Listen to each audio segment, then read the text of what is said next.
Jeune diplômé strasbourgeois, Maître Donat a prêté serment l'année dernière. Il a rapidement trouvé un contrat de collaboration dans un cabinet.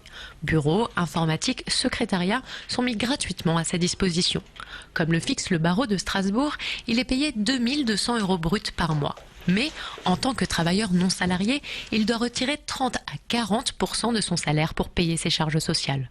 Au bout du compte, il gagne 1 200 € net, cela après 5 années d'études.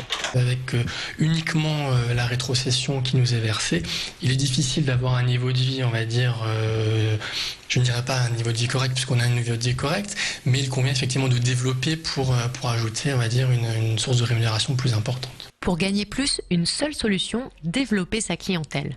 Maître Infantès a débuté sa carrière il y a 10 ans, elle est aujourd'hui à son compte. Avocate, mais également commerciale, elle doit convaincre les clients de choisir son cabinet.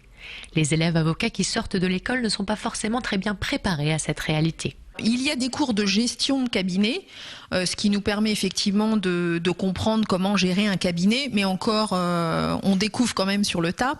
Mais tout ce qui est effectivement le relationnel avec la clientèle, comment développer sa clientèle, ça je dois dire qu'il n'y a pas du tout de formation sur ce point-là. Et c'est vrai que ça nous manque beaucoup quand on commence. Le barreau de Strasbourg compte 900 avocats, 50 nouveaux diplômés arrivent chaque année dans la région. Le marché est saturé, très concurrentiel. Pour mieux aider les jeunes étudiants à affronter cette arène professionnelle, l'association Médiadroit propose des concours juridiques. Le principe, simuler un plaidoyer devant un jury de professionnels et surtout s'entraîner dans des conditions réelles. Quand on nous parle du métier d'avocat, on nous dit que c'est un marché très riche, très dense en matière de nombre d'avocats et que c'est vrai que parfois il est peut-être difficile de trouver sa place et qu'il faut savoir se différencier. D'où l'intérêt de ce concours et l'intérêt d'avoir une expérience professionnelle au mérite.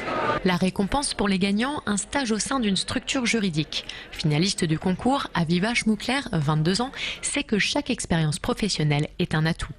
C'est vrai que les études qu'on fait, c'est très théorique et là ça permet de quand même mettre vachement en pratique. On a dû faire des recherches très poussées, on a travaillé des jours entiers dessus. On a toujours en nous une part un peu d'angoisse, mais bon, si on est défaitiste, on ne peut pas être avocat. Un avocat, il est obligé d'avoir la niaque et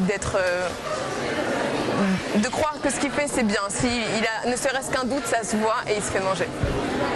Voilà, donc oui, j'ai confiance à l'avenir. Les débuts des jeunes avocats sont délicats, mais la situation ne serait pour la plupart que passagère.